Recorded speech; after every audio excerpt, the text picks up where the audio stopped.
L'Association des tours opérateurs du Bénin TOB a célébré mardi 27 septembre 2022 à Cotonou la 43e journée mondiale du tourisme. C'est à travers une conférence débat placée sous le thème « Repensons le tourisme post-Covid-19, cas du Bénin ».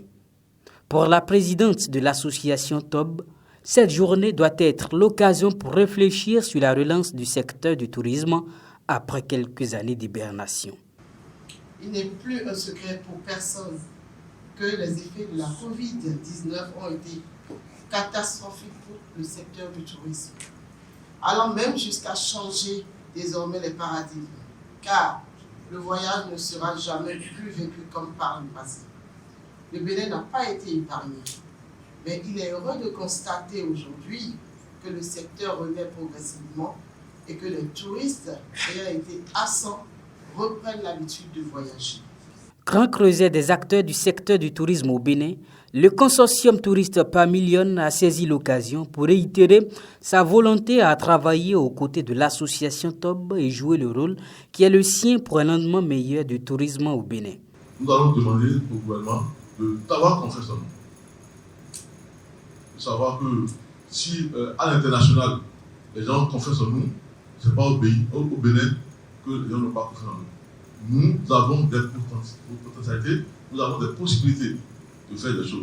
Donc, on demande au gouvernement de nous associer davantage parce que nous sommes prêts à travailler avec eux pour le bonheur du Bénin, pour chasser la pauvreté, pour chasser le sous-développement, pour que le tourisme reste et demeure le pôle de développement que nous souhaitons. L'ambition du gouvernement béninois est de révéler le Bénin au monde à travers la diversification de l'offre touristique. C'est fort de cette vision que les autorités ont fait du tourisme le deuxième pilier de l'économie béninoise. Ainsi, pour promouvoir la destination Bénin, plusieurs investissements ont été consentis. Le gouvernement propose aussi au secteur privé une nouvelle façon de faire. Des entreprises, je vais dire émergentes, qui savent produire de la richesse dans des entreprises au sein desquelles les populations, je veux dire le personnel, engage une carrière professionnelle digne du nom et puisse vivre de cette profession-là. Donc le gouvernement, en plus des projets et des réformes, se propose de réorganiser le secteur privé, quitte à ce qu'il puisse prendre le relais du développement économique. Le point culminant de cette conférence est la communication qui a réuni 5 panélistes.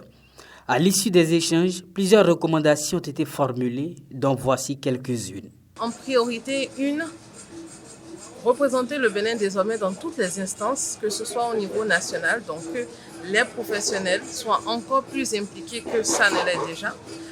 Dialoguer toujours avec les institutions. Il a été défini une rencontre chaque 2 mois, désormais entre les institutions porteurs du secteur du tourisme et les acteurs, pour comprendre les réalités et voir de façon agile, rapide, comment passer à l'action, comment trouver des résultats recherchés par les 2 parties.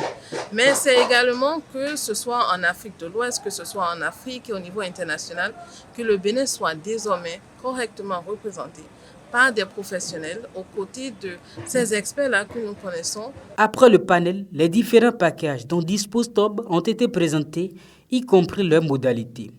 Les travaux ont été clos en présence de Willy Rosier, chargé de mission au tourisme du chef de l'État.